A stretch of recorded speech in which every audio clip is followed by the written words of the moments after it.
Hello everyone. We've now reached a key milestone in the Operational Communications Enhancement Project. With the piloting phase having now concluded successfully, we're now rolling out statewide from August through to the end of November. Thanks to the Port Phillip and the Hepburn Shire units that have supported us during the pilot phase. Together, we've identified a few items that needed a tweak, and they've now been attended to, including finalising the concept of operations and associated policy documentation. And that's what I want to touch on in this short video today. Some of the changes and also what OCEP brings. There are really two key drivers for moving to the new digital platforms with our radios. Firstly, it's about improving your safety with improved coverage, better usability, enhanced duress functionality, including directly off the new portable radios. Secondly, by the end of the calendar year, we must comply with the Australian Communications and Media Authority, the ACMA's directive, to not use our current UHF frequencies. The OCEP project also sees us accessing the new Victoria Radio Network, the VRN, which provides improved coverage, including indoor coverage in the metropolitan areas at the likes of major event centres, major shopping complexes and underground tunnels. It will also resolve some of the antenna separation issues that we've had at some LHQs. And finally, it's also installing lightning protection at our LHQ sites where this was not already in place.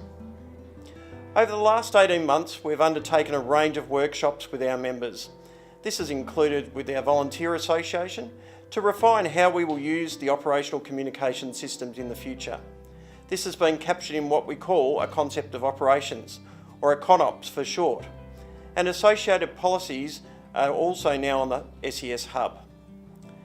The content has helped us shape our online and face-to-face training that will come to you when OCEP rolls out. One of the key elements of the CONOPS is that we really only want to be using one radio network in SES. Previous after-action reviews have highlighted that as soon as we have multiple modes of communication in play, safety can be compromised and effective command and control can start to break down. A radio is allocated for each vehicle, plus one or two portables depending on the type of vehicle. In addition to this, based on unit size, a number of portables are also provided for our duty officers. In an escalating event where you might have all your vehicles crewed, for the likes of our support vehicles, the twin cab utes, which only have one portable as a standard, our CONOPS seeks to utilise some of these duty officer portables as a second portable for when undertaking tasking such as the SWARS operations. Our analysis shows that the vast majority of our units will end up with more portable radios than what they've had on our former networks. And in most cases, the duty officer portables outnumber the number of support vehicles, as we do appreciate that not every member will be able to respond. In addition to this, each region will also have a cache of portables with their FOVs and MCVs and another cache at the regional office. These can be deployed by the regional agency commander where additional comms may be needed. The Ops Comms team at state operations also have additional caches of radios, should operations require this. For those with rescue boats, you will also see that there are some areas that we'll be working through with units to provide marine channel capability as well. Our policy around this highlights that UHF-CB will no longer be supported unless there is a critical operational need, such as communicating with the likes of logging coops. Connection with our Alpine Resort Commissions are now covered in our new radios, and so UHF is no longer required in these situations. We're aware that a small number of units use the UHF radios to communicate between themselves to coordinate their initial response. It will be illegal to transmit on these old frequencies come the end of the OCEP project, and significant penalties can apply to individuals. As many of you would be aware, we're working with Emergency Management Victoria to create a supplementary alerting system, which will be a smartphone app device available for both iOS and Android devices. This will become our common tool to support duty officers and unit members for knowing who is available, who is responding, and bringing these pieces of information together along with their skill sets as to whether they're a truck driver, an RCR operator, a SWARS operator, or a chainsaw operator, etc. An EOI has already been released to the market for potential suppliers to provide this supplementary alerting service. We've been seeking your feedback around important functionality, and it's been awesome to see the interest with almost 900 members responding to the survey and over 60 members attending the dozen or so workshops that Josh Gamble, our project lead for this, has facilitated. Another key change that we have workshopped along the way is vehicle typology, radio aliases and call signs, which have been captured in a revised policy that was initially developed during the Project ORAD rollout, which related to our current SMR radios. This new policy outlines how radio aliases, call signs are determined, based on the capability of each of our deployable resources. The main changes that you will see in this project is the call sign rescue will now only be used where the vehicle has the capability of providing rare rescue services. And this aligns to the nature of what each of the other agencies use the rescue call sign for within the CAT environment. And this means that we can ensure consistency. This doesn't mean that we'll be removing rescue decals from our vehicles that have already got this present. Rather, some of the vehicles that have previously had the call sign of rescue or storm will now be assigned the call sign of GR for general rescue. These will be labelled during the rollout and updated progressively in OIMS as the project continues.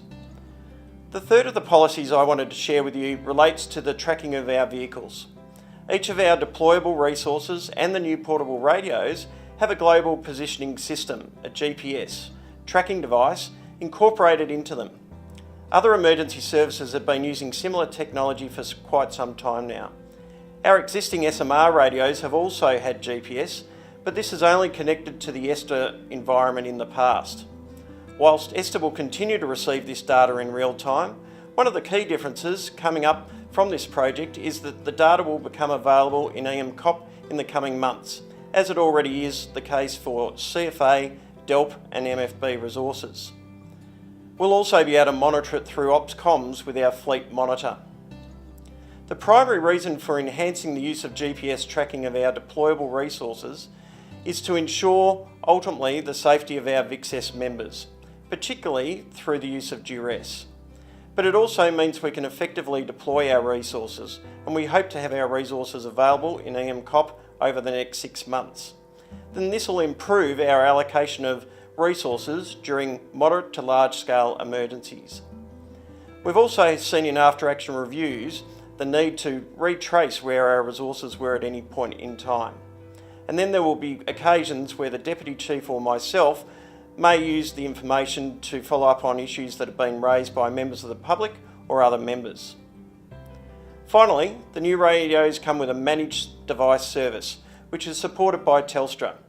In the first instance, if something's not working, please tell us as soon as practicable. You can call the OpsComms team on 1800 045 939. Simply press 1 and that will take you through to the OpsComms team. Alternatively, if this is not as pressing, you can also choose to send an email to comms@ses.vic.gov.au. The new radios also have a range of accessories including Bluetooth enabled items that we will shortlist for members and over time provide access through the various grant programs. Thank you to the many members that have contributed over the last 12 to 18 months in inputting to our concept of operations along with the testing of the devices and the like. I'd particularly like to thank our OpsComms team for the massive commitment that they've made over the last 2 years in getting us to this point where we're rolling out. In particular to Andrew Morrison, Matt Taranto and Simon White as the project leads. It is important that we understand that nothing that I've covered today is locked in stone forever. We appreciate that OCEP may see some changes to your historical arrangements as a unit, but it is important we have a consistent approach to OpsComms across the state. We will continue to seek your feedback and we will remain open to improvements that we might need to make, including additional equipment over time. We've seen some great benefits through the pilot phase, and I really hope that you find the new digital radios end up improving your operations.